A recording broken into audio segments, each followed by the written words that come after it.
Continue आओ जहां पे हम लोग कर रहे थे। हाँ वही जो छोड़े पेज।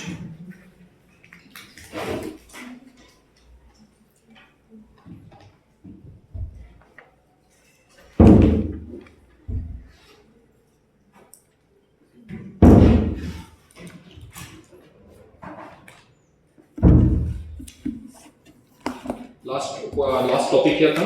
पॉइंट का टॉपिक चल रहा था। लास्ट पॉइंट में मैंने क्या लिखाया था ये बता दो। हाँ, एनर्जी डेंसिटी लिखा दिया था और मैंने शायद नोट पॉइंट भी लिखाया था कि एनर्जी डेंसिटी जो होती है यूई और मतलब यूएम है ना, तो आपस में क्या होती है, बराबर होती है। नेक्स्ट हेडिंग पड़ेगी इसी में, इसी के नेक्स्ट पॉइंट होगा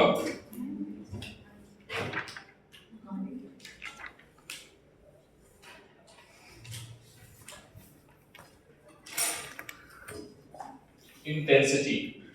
कौन सा पॉइंट है बेटा? इंटेंसिटी। इंटेंसिटी के लिए बेटा तीन चीजों को समझना पड़ेगा आपको। पूरा बेसिक पे चले जाएंगे, ठीक है? फिर मैं फॉर्मूला लिखूंगा, बाकी कुछ है नहीं, ठीक है? और फिर न्यूमेरिकल आता है। इंटेंसिटी समझो। क्या आप एनर्जी वर्ड समझते हो? बोलो। हाँ सर समझते हैं, ठीक है? क्या आप पावर वर्ड समझते हो? पावर का फॉर्मूला क्या होता है? एनर्जी अपॉन टाइम, ठीक है? एनर्जी जानते हैं, पावर जानते हैं, और अगर हमसे पूछ लिया इंटेंसिटी, क्या पूछा? इंटेंसिटी। तो इंटेंसिटी होता है पावर अपॉन एरिया। कितने लोगों को समझ में आ गया? That means energy upon time into area, ठीक है? और एनर्जी का फॉर्मूला सर ने क्या लिखा था? Half E not epsilon not E not square, ये लिखा था, ठीक है? ये बेटा एनर्जी डेंसिटी थी, क्या थी?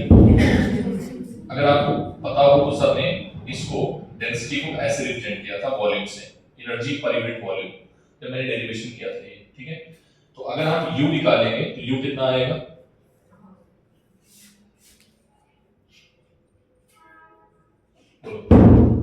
U क्या है बेटा?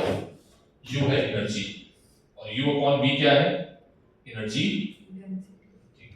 क्लियर है बात? तो ये एनर्जी आ गई है, ये एनर्जी की वैल्यू आप पुट कर सकते हो, टाइम है, एरिया है, ठीक है? मैंने आपसे बोला कि एक सिलेंडर है, ये क्या है बेटा? सिलेंडर, ठीक? इसमें लाइट रे ऐसे इंटर कर रही है, क्या इंटर कर रही है? लाइट रे इस तरीके से इंटर कर रही है, ठीक है? और यहां से लाइट रे निकल रही है, ठीक है? इस सिलेंडर का जो रेडियस है, रेडियस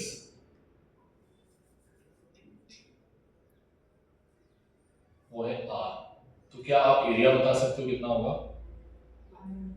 पाई आर स्क्वायर, ठीक है? इसकी लेंथ कितनी है? l। इसकी लेंथ कितनी है? l। वॉल्यूम बताओगे कितना होगा? पाई आर स्क्वायर इंटू, ठीक है? किसी को कोई दिक्कत? ठीक है सर, अगर हम ये निकालें कि इसमें कितनी इंटेंसिटी इंटर की हुई है, इंटेंसिटी क्या है इसकी, तो इंटेंसिटी का फॉर्मूला क्या होता है?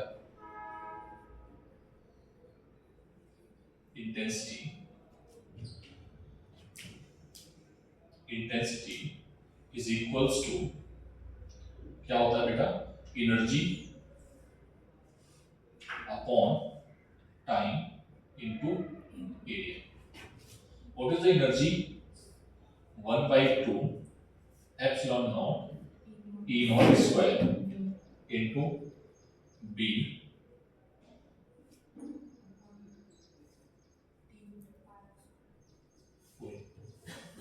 पाई R square cancel, 1/2 epsilon not E not square L upon T. ये बेटा कौन सी वेव है? इलेक्ट्रोमैग्नेटिक वेव है, लाइट वेव है। लाइट इंटर, मैंने बोला लाइट इंटर कर रही है, ठीक है, ये कौन सी वेव है? इलेक्ट्रोमैग्नेटिक वेव है। सर आपने हमें बताया था इलेक्ट्रोमैग्नेटिक वेव की वेलोसिटी क्या है? c है। कितनी देर तक टाइम कितनी देर तक रही है? t टाइम तक रही है, ठीक है। तो लेंथ बता सकते हो क्या आएगा? Length is equals to c into t। Length is equals to c into t। तो c इज इक्वल्स टू क्या आएगा? Length upon t। बोलो। अरे velocity is equals to distance upon time. तो l अपॉन टाइम की जगह क्या लिख सकते हैं? c। कितने लोगों को ये फॉर्मूला समझ में आ चुका है मुझे बताओ। आ गया बेटा? अगर हमें इंटेंसिटी गिवन है और हमसे E पूछा है, क्या पूछा है? E मतलब इलेक्ट्रिक फील्ड। क्या पूछा है? Electric field. E नॉट की वैल्यू बता सकते हो क्या होगी? अंडर रूट, ठीक है, इधर जाएगा 2I upon epsilon not C। What is C? What is C? Velocity of light, speed of light. बोलो। तो ये क्या है बेटा? इलेक्ट्रिक फील्ड की डायरेक्शन। तो यहां से आप इलेक्ट्रिक फील्ड की डायरेक्शन कैलकुलेट कर सकते हो। क्लियर है? बोलो बेटा, पक्का? अच्छा, समटाइम्स हमसे पूछा क्या जाता है, एक चीज और है, समटाइम्स हमसे पावर भी पूछ लेते हैं। तो यहाँ से इंटेंसिटी पता होगा, एरिया से मल्टीप्लाई करके आप पावर भी निकाल सकते हो। अगर पावर पता होगी तो इंटेंसिटी भी निकाल सकते हो। तो ये सारे फॉर्मूले नोट करना, ठीक है, और भर भर के न्यूमेरिकल है जो हम करेंगे। कितने लोगों को ये फॉर्मूला याद है मुझे बताओ, जो मैंने बताया था आपको? कितने लोगों को याद है? n इज इक्वल्स टू या b is equals to c by n। n क्या था? Refractive index. कितने लोगों को ये फॉर्मूला याद है? याद है? ठीक है। कितने लोगों को ये फॉर्मूला याद है? b is equals to nu into lambda. Wave में था। c is equals to b की जगह हम कर देंगे c, क्योंकि हम बात कर रहे हैं इलेक्ट्रोमैग्नेटिक वेव की, तो c इनटू लैम्डा। ठीक है, ये फॉर्मूला याद रखो, क्योंकि इस फॉर्मूले से क्वेश्चन सॉल्व होगा आपका, क्वेश्चन नंबर 19 है आई थिंक नीट में। ठीक है, तो एक मिनट रुक जाओ, मैं कुछ लिखा देता हूं पहले यहां पे। What is energy? डिफाइन कैसे करोगे इंटेंसिटी को? इंटेंसिटी हमने एक बार डिफाइन नहीं किया, इंटेंसिटी हमने बहुत बार डिफाइन किया, रेडिएशन में भी इंटेंसिटी को डिफाइन किया था।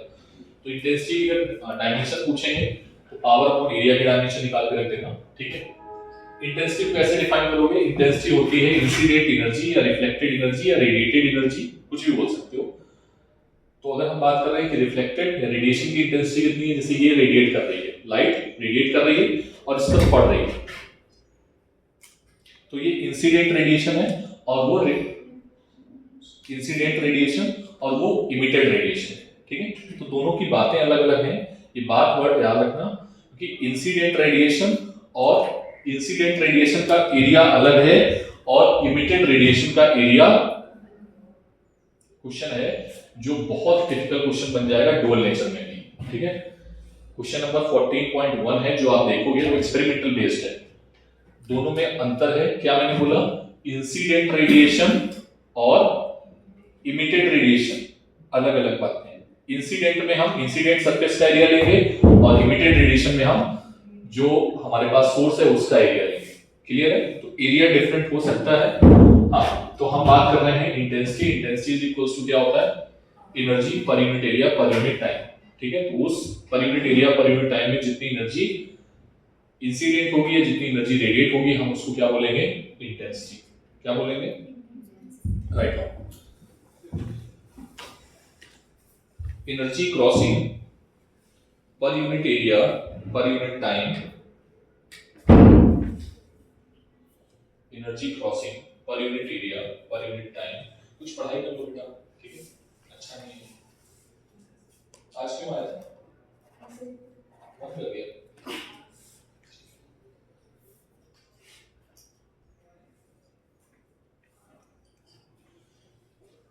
क्या लिखा? एनर्जी क्रॉसिंग पर यूनिट एरिया पर यूनिट टाइम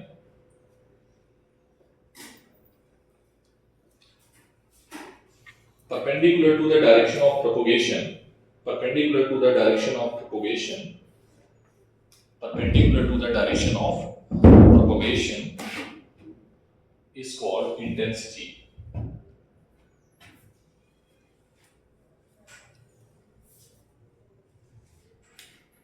बेटा यहां से अगर हमसे पावर पूछी जाएगी इसी के टर्म में, तो पावर की जगह पे हम क्या लिख देंगे, power is equals to 1/2 epsilon not E not square c और एरिया की वैल्यू, ठीक है, तो ये पावर का फॉर्मूला हो जाएगा। ठीक है, सारे फॉर्मूले छोटे छोटे हैं, सब कोरिलेटेड फॉर्मूले हैं, इन्हें याद होना चाहिए आपको। नोट कर लो जल्दी से, तेजी में।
मैंने होमवर्क दिया था, किसने किसने कर लिया है, इन दोनों के, जिनका मैंने देख लिया उनका छोड़ दो, जिन्होंने नहीं किया वो आंख उठाओ पहले, जिन्होंने नहीं किया है, क्यों नहीं किया बेटा? हाँ, आधा किया है, पूरा कर लेना चाहिए था, पूरा एक्सप्लेन कर दूंगा। और किसने नहीं किया है? तुम दोनों ने क्यों नहीं करते हो भाई, क्यों नहीं करते हो तुम दोनों? तुमने किया है आदित्य? ठीक है, मैं आज मैसेज डाल दूंगा, Aditya and Sukhdev not doing physics work, any physics work, ठीक है, तो शायद तुम्हारे पेरेंट्स देखेंगे उसको। तुमने भी नहीं किया, एक पेज रह गया, मतलब बाकी नहीं करना, बाकी कर लिया, लिखे हो कॉपी में, कॉपी लाई हो, ठीक है बस। और तुमने दोनों ने, क्या नाम है ये, आकांक्षा, सॉरी अनुष्का, तुमने वो लाई नहीं होगी, नहीं लाई ना, हाँ वो मुझे पता है, ठीक है, नजाकत, सुमृत और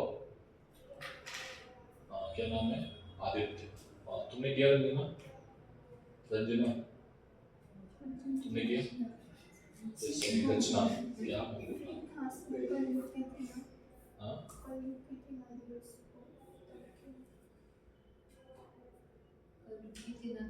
नहीं कर लिया है, वो मत बताओ, कर लिया है ना, कब किया वो नहीं मुझे, ठीक है। तुमने किया सृष्टि? वेरी गुड, ठीक है, तो जल्दी करते हैं, अभी खत्म करते हैं आज। नोट कर लिया सभी ने?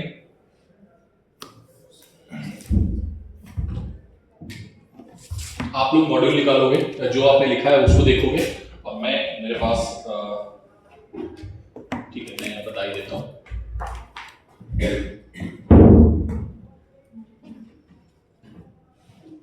नोट कर लिया बेटा? सब जो आपने दिया था लिखने को, उसको क्या करना है, उसको करना क्या है, उसको कुछ नहीं करना, उसको रीड करो 2-4 बार और हमसे एक्सप्लेनेशन मांगो, ठीक है, हम उसको एक्सप्लेन करेंगे अच्छे से, जिससे तुम्हें याद हो जाएंगी चीजें, ठीक है। रीड करें बेटा, जल्दी करो, टाइम 11:27 हो गया, 15 मिनट बचा है, जल्दी हो, तेजी में, 15 मिनट खत्म करेंगे, ठीक है बेटा। सबसे पहले हम बात करने वाले हैं इलेक्ट्रोमैग्नेटिक वेव, इसको नोट कर लिया है, इसको नोट कर लिया, नहीं नोट किया आराम से नोट कर लो, और अपने कान मेरी तरफ रखना, ध्यान से सुनने के लिए, ठीक है। सर ने बताया था इलेक्ट्रोमैग्नेटिक वेव जो होती हैं वो ऑसिलेटिंग चार्ज पार्टिकल या एक्सेलरेटिंग चार्ज पार्टिकल से प्रोड्यूस होती है। मतलब प्रोड्यूस करने वाली कौन है सर? चार्ज पार्टिकल का ऑसिलेशन या एक्सेलरेशन जो होगा वो डिफरेंट हो सकता है, ठीक है। तो डिफरेंट होने से उनकी वेव का भी जो वेव बनने वाली है वो भी डिफरेंट हो जाएगी। इसी तरीके से हमने नेचर में एक्सपेरिमेंट्स किए और एक्सपेरिमेंट्स करने के बाद हमें पता चला कि कहां पर कौन सी रेस बन रही है, ठीक है। तो हमने क्या देखा, एक स्पेक्ट्रम बनाया। क्या बनाया? स्पेक्ट्रम। स्पेक्ट्रम में हमने क्या किया, जो वेव एक कैटेगरी की थी, एक रेंज की थी, ठीक है, जो बहुत हाई फ्रीक्वेंसी से ऑसिलेट कर रही थी, ठीक है, उनका नाम हमने दिया कॉस्मिक रेस। मतलब हमने एक रीजन देखा, ठीक है, जो आइनोस्फीयर के ऊपर होता है, जो हमारी रेज आती हैं, ठीक है, बड़े बड़े प्लैनेट से, तो हमने उनका देखा कि उनकी जो फ्रीक्वेंसी बहुत हाई है, बहुत ज्यादा ही हाई है, तो उनका हमने एक कैटेगरी बना दी। उस कैटेगरी में नाम हमने रखा फ्रीक्वेंसी का कॉस्मिक रेस, ठीक है। कौन सी रेस? तो अगर सबसे ज्यादा पूछा जाए कि सबसे ज्यादा फ्रीक्वेंसी किसकी है, तो आंसर क्या होगा? Cosmic rays. लेकिन ये हमारे सिलेबस में स्पेक्ट्रम से बाहर रखा जाता है, ठीक है, जिसको हम फिजिक्स के स्पेक्ट्रम में डील नहीं करते हैं, फिर भी लेकिन अगर आप पढ़ना चाहो तो याद रखो कॉस्मिक रेस, ठीक है। कॉस्मोस जानते हो? कॉस्मोस सुना होगा, ठीक है ना।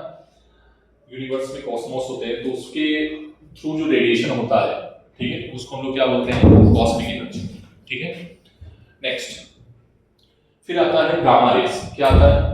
मतलब फिर हमने पार्टिकल को ऑसिलेट कराया। गामा रे का जो प्रोडक्शन देखोगे, गामा रेज जो है उनका जो प्रोडक्शन है वो देखना, गामा रेज की जो फ्रीक्वेंसी की रेंज है वो 10 टू द पावर 23 से लेकर 10 टू द पावर 19 तक की रेंज में है। किस रेंज में है? सब लोग अपनी बुक देखते चलना, ठीक है। सब लोग जो लिखे हो कॉपी में, जो लिखे हो उसको देखो, ठीक है। समझ में आया? गामा रेज की जो फ्रीक्वेंसी होती है, मतलब पहले कौन आया फ्रीक्वेंसी के मामले में? Cosmic rays. मुझे ज्यादा सुनोगे तो जल्दी याद रहेगा। पहले कौन आया? Gamma rays. फिर पहले कौन आया? Cosmic rays. फिर कौन आया? Gamma rays. गामा रेज की फ्रीक्वेंसी कॉस्मिक रेज से थोड़ा सा कम होती है। कितनी रेंज होती है? रेंज सर हमें पता है 10 टू द पावर 19 से लेकर 10 टू द पावर 22 या 23। सर हमें याद रखना है क्या? हाँ बेटा, कोई ऑप्शन नहीं है, मैं बस एक शॉर्टकट बताऊंगा तुम्हें, ठीक है। फिर भी अगर तुम याद कर पाओ तो अच्छी बात है, ना याद कर पाओ तो कोई बात नहीं, ठीक है। शॉर्टकट में मैं डिस्कस करूंगा अभी, ठीक है। इसका प्रोडक्शन क्या होता है, इसका यूजेस क्या होता है, वो मैंने आपको लिखा दिया। देखो जरा, एक सेपरेट हेडिंग बना के डाली है आपने, गामा रेज, जो मैंने आपको भेजे थे पेजेस। गामा रेज में यूजेस क्या हैं, ये प्रोड्यूस कैसे होती हैं, ठीक है, समझ में आया? लिखा हुआ है। तो गामा रेज की फ्रीक्वेंसी सबसे ज्यादा, और याद रखना जिसकी फ्रीक्वेंसी ज्यादा होगी उसकी वेवलेंथ क्या होगी? सबसे कम होगी। तो अगर हम पूछें सबसे कम वेवलेंथ किसकी होगी? गामा रेज की, ठीक है। क्वेश्चन आया है नीट में, एक ऑर्डर दे दिया था उन्होंने, ठीक है, एक ऑर्डर दे दिया था वेव का और पूछा था सबसे ज्यादा वेवलेंथ किसकी है, सबसे कम वेवलेंथ किसकी है, तो उसके अकॉर्डिंग तुम्हें ऑर्डर लिखना है। ये बात क्लियर है क्या? सबसे ज्यादा फ्रीक्वेंसी, मैं फ्रीक्वेंसी के टर्म बता रहा हूं, तुम वेवलेंथ को उल्टा मान के चलना, ठीक है। तो सबसे ज्यादा फ्रीक्वेंसी किसकी है? फिर कौन आया? पहले कॉस्मिक रेज, फिर कौन आया? Gamma rays. गामा रेज के बाद हमने और देखा, हमने और एक्सपेरिमेंट किए, ठीक है। क्रिस्टल पे एक्सपेरिमेंट किए, निकल क्रिस्टल पे एक्सपेरिमेंट किए, और हमने एक नई रेस बनाई जिनका नाम पड़ा एक्स रेस, ठीक है। एक्सरे कराने जाते हो ना, हड्डी वड्डी टूट जाती है, ठीक है। गए हो कभी किसी का एक्सरे हुआ है? एक्सरे नहीं कराया? कभी नहीं कराया? करा लेना जाके ऐसे ही जाके, ठीक है। तो उससे जो रेस निकलती हैं, ठीक है, 50 रुपए में होता है, सरकारी अस्पताल में चले जाना, देखने को मिल जाएगा, ठीक है। तो पैर रखोगे या हाथ रखोगे तो वो क्या दिखाएगा? तुम्हारे अंदर रेस को लेके जाएगा। बार बार मत कराना, मतलब समझ आ रहा है कराने, तो क्या कर देगा? वो रेस बहुत ही पेनिट्रेटिंग पावर की होती है, वो आपकी हड्डी में भी छेद कर सकती है, ठीक है, या बीमारी पैदा हो सकती है, ठीक है, रेडिएशन होता है। तो एक्स रेज आती है, गामा रेज के बाद कौन आता है? X rays. कौन आती है? X rays. X rays medical purpose से यूज होती है। क्लिस्ट्रॉन एक तरीके का वहां पर एक्सपेरिमेंट हुआ जिसमें हमने टकराने के बाद में उसको प्रोड्यूस किया है, ठीक है। जो आप देखना उसमें एक्स रेज के बारे में यूजेस लिखे हैं, ये पूछे जाते हैं आपसे, ठीक है। एक बार पढ़ो जल्दी से एक्स रेज के बारे में, जो मैंने लिखवाया है, जो मैंने भेजा था, बस उसको लिखना है, मतलब उसी को देखना है, ठीक है। एक्स हो गया, बोलो। इसके बाद फिर आता है अल्ट्रावायलेट रेस। कौन आता है? पहले कौन आया? कॉस्मिक। फिर कौन आया? फिर कौन आया? फिर कौन आया? अल्ट्रावायलेट। चार हो गए। कॉस्मिक, कॉस्मिक तो नहीं है, कॉस्मिक पूछा। कॉस्मिक के बाद गामा, गामा के बाद एक्स रेज के बाद सबसे ज्यादा फ्रीक्वेंसी कॉस्मिक, फिर गामा, फिर एक्स रेज, और फिर आ गई अल्ट्रावायलेट। UV rays. यूवी, अभी कोरोना आया था, सैनिटाइज करने के लिए एक चैम्बर से लोग जाते थे, यूवी चैम्बर से, अल्ट्रावायलेट चैम्बर से, याद है ना। तो जितने भी जर्म्स होते थे, कोरोना वायरस होता था, वो मर जाता था, ठीक है, ऐसा लोगों का मानना था, ठीक है। तो जो हमारे पास रेज आ रही है, जैसे पानी जो आरओ जो होता है ना, आरओ में भी यूवी रेस का इस्तेमाल किया जाता है जर्म्स को मारने के लिए, ठीक है। या बहुत सारे ऐसे दवाइयां होती हैं जिसमें फंगस लग जाती है तो यूवी रेस पे डालते हैं इसको। तो यूवी रेस का बहुत, यूवी रेस आपका मेन सोर्स जो है कौन है अल्ट्रावायलेट सोर्स? सन। ठीक है, सन से भी क्या आ रही है? यूवी रेस आ रही है। ठीक है, और वो उससे उसको प्रोटेक्ट करने के लिए हमारे पास ओजोन लेयर है, पता है ना? ओजोन लेयर में छेद हो रहे हैं। ठीक है, तुम लोग क्या कर रहे हो? पेड़ पौधे काट रहे हो, पढ़ा है ना? पेड़ पौधे काट रहे हो तो ओजोन लेयर की जिंदगी क्या हो रही है? खत्म हो रही है। ठीक है, क्या यूजर समझ में आ रहे हैं? प्रोडक्शन लिखा है, डिडक्शन लिखा है, डिडक्ट कौन करेगा? प्रोडक्शन लिखा है, डिडक्शन लिखा है, यूजर्स लिखा है। क्या इतनी बात क्लियर है? रीड करोगे उसको प्रॉपर तरीके से रीड करना है, याद रखना है। मैं उसमें कोई हेल्प नहीं कर सकता हूं आपकी। ठीक है, बस मुझे एक ऑर्डर याद रहता है जिससे मैं इन चीजों को याद रखता हूं। पहला क्या है? कॉस्मिक। दूसरा सब लोग बोलो साथ साथ जल्दी, सब लोग बोलो। अल्ट्रावायलेट। ठीक है, ये फ्रीक्वेंसी का घटता हुआ क्रम है। क्या है फ्रीक्वेंसी सबसे ज्यादा? Gamma, x rays, UV rays. फिर आता है कौन? विजिबल। कौन आता है? विजिबल, जो जिससे हमारी आंखें देख सकती हैं। क्या होती है? अरे हाँ ना बोलो। फिर क्या आता है? विजिबल। क्या आता है? विजिबल, जो हमारी आंखें देखती हैं, जो ह्यूमन आई जिसको डिटेक्ट करती है। ठीक है, बात क्लियर है? जिसको ह्यूमन आई डिटेक्ट करती है वो कौन सी रेज होती हैं? विजिबल। विजिबल में आता है विबग्यो। क्या आता है? विबग्यो। क्या आता है विजिबल में? सब लोग बोलो। विजुअल में क्या आता है बेटा? विबग्यो। आप लोगों ने सबसे पहले एक डायग्राम बनाया होगा। ठीक है, तो सबसे ज्यादा फ्रीक्वेंसी किसकी होती है? ठीक है, फिर सबसे कम फ्रीक्वेंसी। ठीक है, या सबसे ज्यादा वेवलेंथ। ठीक है, तो नीचे से ऊपर जाएंगे तो वेवलेंथ बढ़ेगा, ऊपर से नीचे आएंगे तो फ्रीक्वेंसी घटेगी। क्लियर है बात? बोलो। नीचे से ऊपर जाएंगे तो वेवलेंथ घटेगा, घटेगा ना? यस, नीचे से ऊपर जाएंगे तो वेवलेंथ घटेगा, ऊपर से नीचे आएंगे तो हाँ, ठीक है, फ्रीक्वेंसी घटेगी। क्लियर है? तो वेवलेंथ सबसे ज्यादा किसकी होती है? रेड की, और सबसे कम फ्रीक्वेंसी किसकी होती है? रेड की। क्लियर है? कंफ्यूज तो नहीं होगे? पक्का? फ्रीक्वेंसी को याद रखो, वेवलेंथ को उल्टा कर देना। किसी एक को याद रखो जो तुम्हें सुविधा हो, जो तुमने अभी तक पढ़ा हो, जैसे तुम्हारे टीचर ने पढ़ाया हो। ठीक है, मुझे तो फ्रीक्वेंसी का टर्म याद रहता है, तो तुम फ्रीक्वेंसी को याद रखो कि फ्रीक्वेंसी ही मेन है।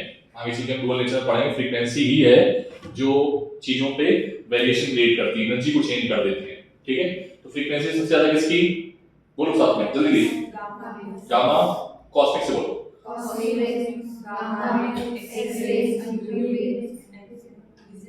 विजुअल। ठीक है, विजुअल। विजुअल में बोलो जल्दी से।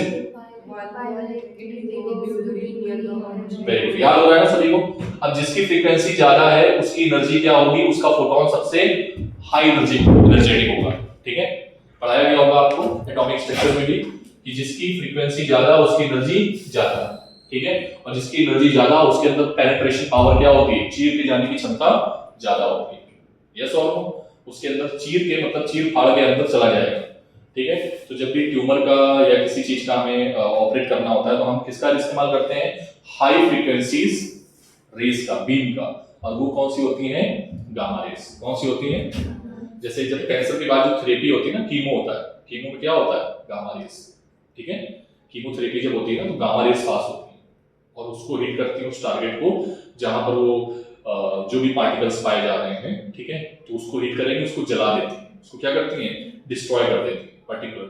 लेकिन वो भी गामा रेस भी तो खतरनाक है। Gamma rays like a cancer rays ऐसे मान सकते हो। जिससे पास हो रही है ना, अगर ज्यादा देर तक इसको पास करा दोगे ना तो उसको कैंसर हो जाएगा।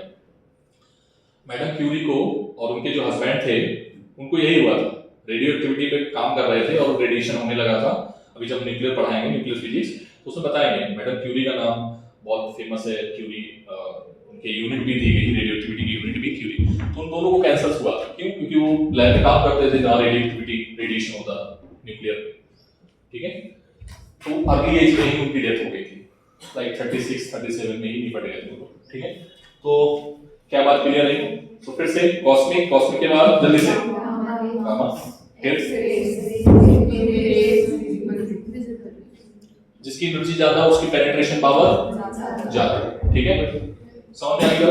नेक्स्ट, विजुअल के बाद कौन आया? विजुअल का यूज कहां है? देखने में। जहां आया देखने में, वहां बन गई लाइट। तो जितनी भी इलेक्ट्रोमैग्नेटिक वेव जो है जो विजिबल रीजन में आती हैं उनका हम देखने में इस्तेमाल करते हैं। जिसमें इस्तेमाल करते हैं देखने में, ठीक है। अब एक क्वेश्चन बहुत पूछा जाता है, फिर इसके बाद आती है इंफ्रारेड। कौन आती है? कौन आती है? इंफ्रारेड। इंफ्रारेड कौन सेंस करता है? स्नेक, बैट, रैट, ठीक है, ये सब इंफ्रारेड को सेंस करते हैं। मतलब स्नेक जब शिकार करता है ना, किसका? इंफ्रारेड वेव का, ठीक है। इंफ्रारेड वेव हम बनाते हैं। कौन बनाता है? जिसके पास बॉडी, जो बॉडी के पास टेम्परेचर होगा, जो बॉडी टेम्परेचर रिलीज कर रही होगी, वो इंफ्रारेड बनाएगी। कौन सी वेव बनाएगी? आप जाते हो ना, सेंसर लगे होते हैं बड़े बड़े अच्छे मॉल में, सेंसर लगे होते हैं ना। आप गए, सिम खुल गया है ना, अंदर गए, फिर वो बंद हो गया, फिर आप अंदर बाहर ऐसे कर रहे हो, तो वो बेचारा क्या कर रहा है, ऐसे कर रहा है बेचारा, बंद हो गई, खुले, वो खुद कंफ्यूज हो गया, ठीक है, कि यार ये कर क्या रहा है। तो कभी रेग आ रही, कभी जा रही, कभी आ रही, कभी जा रही, है ना। तो कौन सी रेज होती है वो? इंफ्रारेड। कौन सी रेज होती है? रिमोट में जो हमारी वेव आ रही है, कौन सी वेव है? इंफ्रारेड। टीवी में जो वेव आ रही है, कौन सी वेव है? एसी वाले रिमोट में जो वेव आ, जितनी भी वेव आ रही है सब कैसी है? इंफ्रारेड। इंफ्रारेड वेव का बहुत ज्यादा इस्तेमाल होता है। जो आपके वर्चुअल अलार्म होते हैं, जैसे इंफ्रारेड वेव हमें दिखती नहीं, ठीक है, तो हमने क्या किया, कोई ऐसा सेटअप बना दिया है जो सर्किट को कंप्लीट कर रहा है थ्रू इंफ्रारेड वेव, और तुम आगे बीच में, तो वहां इंफ्रारेड का एक सर्किट होता है। जैसे उस रीजन में आते हो तो सर्किट ब्रेक हो जाता है। जैसे सर्किट ब्रेक होता है तो दरवाजे को पता चलता है, हाँ भाई कोई आ गया, खुल जाओ, ठीक है। फिर उधर से कोई आया तो उधर से भी सर्किट तो बना हुआ है। जैसे मान लो कि ये वाला सर्किट ऐसे बना है, जो कंप्लीट किया है किसने कंप्लीट किया है? इंफ्रारेड ने। और हम बीचों बीच आ गए, अब रेज आ गई, रुक गई। रेज अगर रुक गई तो सर्किट दूसरा वाला चालू हो गया। समझ लो, वो डायोड का खेल होता है। किसका खेल होता है? डायोड, ठीक है। कोडिंग की जाती है इसमें डायोड, ठीक है। क्लियर है बात? तुम्हारा बनाने का मतलब क्या था? फ्यूजेस, प्रोडक्शन, और इंफ्रारेड में बनती कैसे है उसका प्रोडक्शन देख लेना, ठीक है। इसके बाद हॉट बॉडीज, मैंने स्पेशली बोला ना, जो इंफ्रारेड वेव बनती है, किससे बनती है? सोर्स कौन है? Hot bodies. कौन है?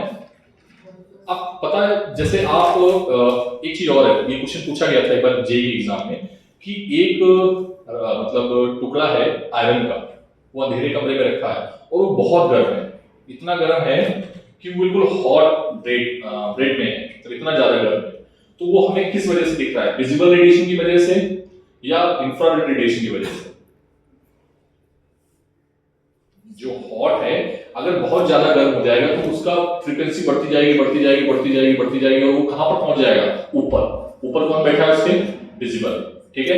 तो वो हमें दिख किसकी वजह से रहा है? वो आ गया है विजिबल में, लेकिन उसके अंदर प्रॉपर्टी कौन सी है? इंफ्रारेड की। किसकी प्रॉपर्टी है? अरे हाँ ना बोलो। तो इंफ्रारेड बॉडीज को बहुत ज्यादा जब गर्म करते हैं, अगर हमारे पास लोहा आयरन जो है, अगर हमें रेड हॉट दिख रहा है तो उसके पीछे की प्रॉपर्टी कौन है? Infrared waves. कौन सी वेव है? ना कि विजिबल वेव। नहीं तो सर वो तो रेड हमें दिख रहा है, ठीक है, ऐसा नहीं है। देखने का रीजन पता है क्या होता है? जैसे आप रेड टी शर्ट पहने हो, तो ये जो लाइट आई है, व्हाइट लाइट आई है, व्हाइट लाइट जब आपकी रेड टी शर्ट में पड़ती है तो सारे कलर को क्या करती है? रिफ्लेक्ट कर देती है, और किसको एब्जॉर्ब कर लेती है? रेड को। समझ में आया? तो हमें रेड दिख रहा है। क्या दिख रहा है? ठीक है, खैर वो तो अलग की बात है, जब पढ़ाएंगे ना रे ऑप्टिक्स का पढ़ाएंगे, ठीक है तुम लोगों को। क्या इंफ्रारेड समझ में आ गया? अरे हाँ ना बोलो तेजी में, ठीक। सो फिर से एक बार रिपीट करो जल्दी से, तेजी में। पहले कॉस्मिक रिपीट, ठीक। इसके बाद आता है माइक्रोवेव ओवन। अरे माइक्रोवेव से याद रखो, माइक्रोवेव। इसके बाद कौन सी वेव आई? माइक्रोवेव ओवन किसके घर में है? सबके घर में है। तो उसमें कौन सी वेव यूज हो रही है? माइक्रोवेव्स, ठीक है। इसका सोर्स कौन है देख लेना, ठीक है। ये किसी पर्टिकुलर ट्यूब से ही होती हैं। और एक चीज याद रखना, तुम जैसे माइक्रोवेव यूज करते हो तो माइक्रोवेव उसी पार्ट को गर्म करेगा। किस पार्ट को गर्म करेगा? माइक्रोवेव ओवन उसी पार्ट को गर्म करेगा जिसमें ऑक्सीजन मॉलिक्यूल या हाइड्रोजन मॉलिक्यूल होंगे, ठीक है। जिसमें H2O मॉलिक्यूल नहीं होंगे, वो चीज गर्म नहीं होगी। किसमें? ओवन में। ओवन चलाया लोग? चलाया? कितने लोग चलाया? उसमें देखा होगा कि मान लो दाल है, सब्जी है, ये है, वो है, उसको रखो तो गर्म हो जाता है। खाली बर्तन रख दो, अगर खाली बर्तन रखो तो गर्म नहीं होता है। यूज किया है, ठीक है। ऐसा क्यों होता है? सर हमने बर्तन में पानी रख के किया था, फिर बर्तन भी गर्म हो गया था। अरे हाँ भाई, वो तो गर्म हो ही जाएगा ना, पानी है ना, तो कंडक्शन के थ्रू तो उसको मिल ही जाना है। दाल रखी थी तो बर्तन भी गर्म हो गया, ये तो बात है। उसमें कभी करना मेटल रख देना, वो गर्म नहीं होगा। जिसके पास ऑक्सीजन मॉलिक्यूल, हाइड्रोजन मॉलिक्यूल नहीं, मतलब कहने मतलब H2 मॉलिक्यूल नहीं होंगे, देन वो हीट नहीं करेगा, बिकॉज वो वर्क करता है माइक्रोवेव के रेजोनेंस। इस पे वर्क करता है, खैर इसकी वर्किंग जो है गूगल पढ़ लेना, वर्किंग रेजोनेंस पे होती है। तो उसमें कौन सी वेव यूज हो रही है? माइक्रोवेव। कौन सी वेव? कौन सी वेव? कौन सी वेव? ठीक है, याद रखना इनका यूज कहां पर होता है। ठीक है,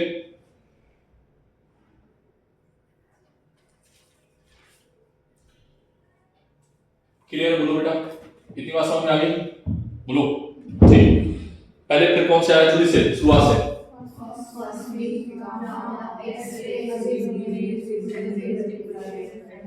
ठीक, मैं फिर से बोलूं, cosmic, gamma, x ray, UV, visible, infrared और माइक्रोवेव। इसके बाद कौन आता है? Radio wave. लास्ट बचा रेडियो वेव। रेडियो वेव में दो तरीके की वेव होती हैं, एक वीडियो वाली और एक ऑडियो वाली, एक सुनने वाली और एक दिखने वाली। ठीक है, तो वो हमारे में नहीं बोला जाता रेडियो वेव, तो पूरा का पूरा। और रेडियो वेव क्यों यूज होती है हमारे कम्युनिकेशंस में? रेडियो वेव क्यों यूज होती है? क्योंकि उनकी वेवलेंथ बहुत ज्यादा होती है। समझ में आ गई बात? मतलब फ्रीक्वेंसी सबसे कम। ठीक है, बोलो। मैंने एक फॉर्मूला बनाया था, ठीक है, उसको आप लोग याद रखना, ट्रिक के फॉर्म में, सबसे ज्यादा फ्रीक्वेंसी के फॉर्म में। ठीक है, क्लियर है बात? एक बार रीड कर लो, फिर मैं लिखवा देता हूँ नोट में, बस हो गया, अब कुछ नहीं बताऊंगा, खत्म हो गया। ठीक है चैप्टर, एक बार देख लो, शायद कोई चीज हो जो समझ में ना आए तो प्लीज पूछ लो। एक पॉइंट हमें और दिखाना है इलेक्ट्रोमैग्नेटिक वेव में।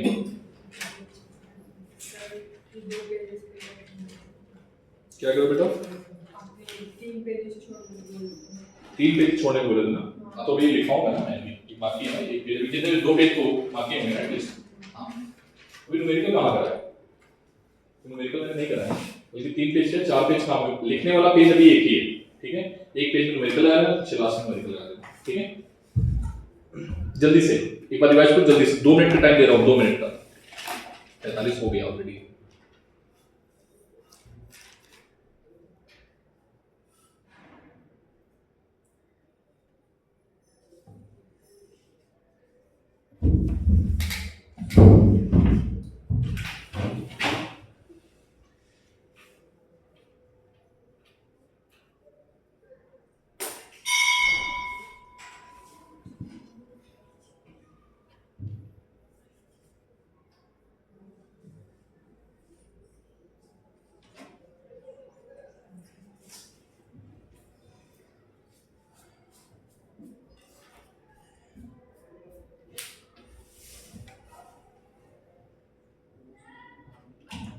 मैंने तो बनाया है, ठीक है। कौन सी गाड़ी चाहिए? ठीक है, कौन से मतलब कॉस्मिक। सर कौन सी गाड़ी का मतलब, गाड़ी का मतलब क्या है? Gamma, x ray, UV ray, visible, infra, और रेंज का मतलब माइक्रो। ठीक है, कौन सी गड्डी X U V in my, ठीक है, याद रखोगे। What is this? इधर की ओर जा रहे हैं फ्रीक्वेंसी घटती जा रही है, इधर की ओर जा रहा है तो फ्रीक्वेंसी बढ़ती जा रही है। ठीक है, नोट कर लो। शॉर्ट ट्रिक है, कि फालतू का ऐसे ही बनाया था मैंने, बस सोच रहा था कि तुमको कैसे सुनाऊं, कैसे बनाऊं। ठीक है, तो हम ऐसे जाएंगे तो बेटा क्या होगा? फ्रीक्वेंसी कम होगी, और ऐसे जाएंगे तो वेवलेंथ घटेगी। ठीक है, इधर जाओगे तो फ्रीक्वेंसी घटेगी, और इधर जाओगे तो वेवलेंथ घटेगी। ठीक है,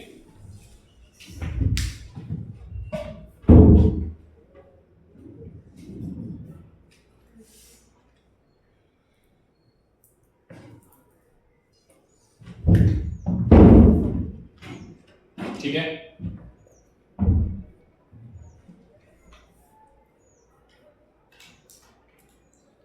हाँ अब बोलो, मेरे साथ साथ पढ़ना। तुम्हें एक चीज और, एक अच्छा और सिखा देते हैं, क्योंकि समटाइम्स याद करोगे तो फिर उससे ट्रिक याद रखो ज्यादा सही है। गीगा, गीगा के बाद क्या आता है? मेगा, मेगा के बाद क्या आता है? किलो, किलो के बाद क्या आता है? 1। ठीक है, फिर मिली, फिर माइक्रो, फिर नैनो।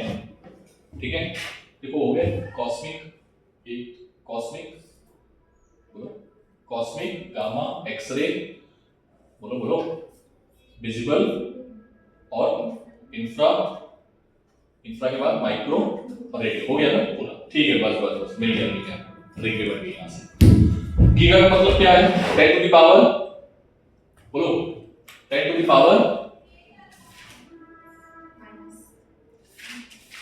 गीगाबाइट सुना है ना तुमने? गीगाबाइट और मेगाबाइट, किलोबाइट नहीं सुना है? नहीं सुना है। गीगा का मतलब कितना होता है? बोलो बोलो, 10 to the power 9, 10 to the power 9 कितना होता है? देख लेना, जाके मुझे याद नहीं है गीगा का मतलब, पता लगा तो गलत बोल दो। मुझे जो याद है मैंने लिख दिया है। गीगा का मतलब देख लेना, 10 टू द पावर 9, मेगा का मतलब 10 टू द पावर 6, किलो का मतलब 10 टू द पावर 3, 1 मिली का मतलब 10 टू द पावर -3, माइक्रो का मतलब 10 टू द पावर -6, नैनो का मतलब 10 टू द पावर। ठीक, तो इसकी जो एनर्जी रेंज होती है, इसकी जो एनर्जी रेंज होती है वो कहां से कहां होती है? 10 टू द पावर 6 से लेके 10 to the power 9, 10 to the power 3 से लेके 10 to the power 6, 10 to the 1 से लेके 100, 1 से लेके 1000, सॉरी 1 से लेके 1000। और ये जो एनर्जी रेंज है विजिबल की होती है 1 से लेके 10, कहां से कहां तक? 1 से 10, समझ में आ रही बात? और ये कहां से कहां तक होती है? मिली की, 10 टू द पावर 1 मिली से लेके 1 तक।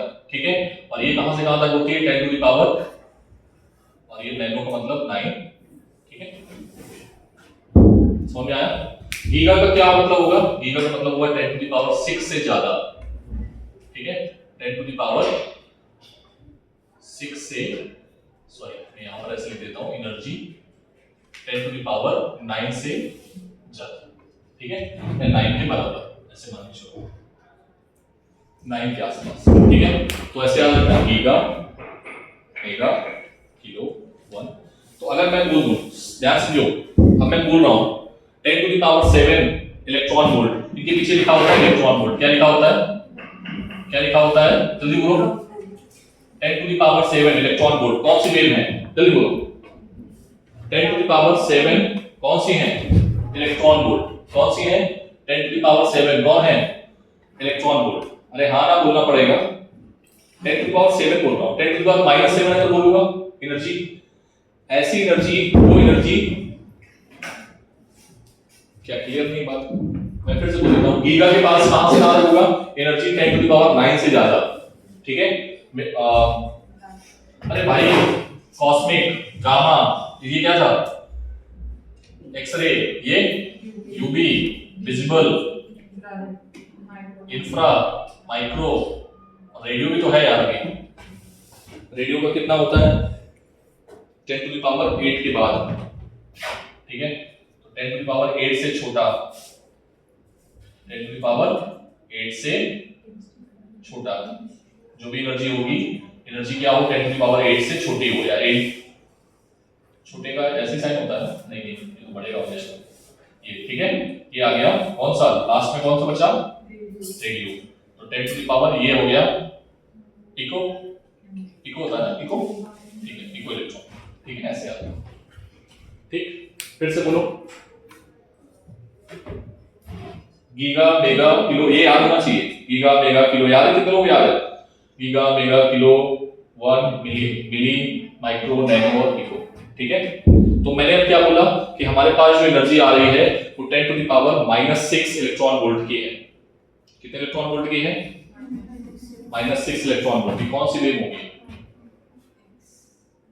x -6 बोल रहा हूं, हम पीट रहे हैं, -6 बोल रहा हूं मैं। -6 कहां पे है? ये कौन सी वेव है? इंफ्रा। ठीक है, -4 बोलो जल्दी से, जल्दी बोलो, तेजी में बोलो।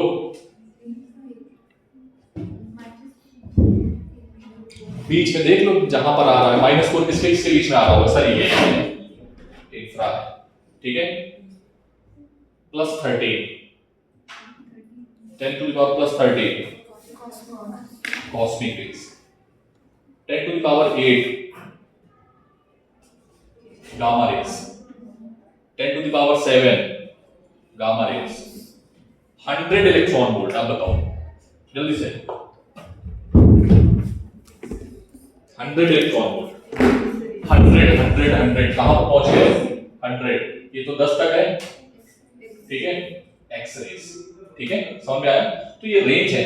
अब समटाइम्स ये गिवन होता है, समटाइम्स फ्रीक्वेंसी गिवन होती है, तो फ्रीक्वेंसी गिवन होती है तो फ्रीक्वेंसी से आप एनर्जी निकाल लेना। समटाइम्स क्या गिवन होता है? लैम्डा गिवन होता है, तो hc बाई लैम्डा कर देना, तो यहां से एनर्जी निकाल लेना और एनर्जी देखना किस रेंज में लाई कर रही है, खत्म काम। लेकिन ये थोड़ा सा डिफिकल्ट हो जाता है, मैंने बस आपको ये ट्रिक बता दी है, ज्यादातर तुमसे पूछे गए आप देखना। Now solve all these question, ठीक है, इस चैप्टर के जे के क्वेश्चंस, इसके उसके इसके उसके सब करो, ठीक है। एक मैं 10 मिनट का लेक्चर लूंगा, ठीक है, बेल हो गई ना, बेल हो गई, ठीक है, 10 मिनट का लेक्चर लूंगा और फिर इसके बाद आपको एज इट इज करना है।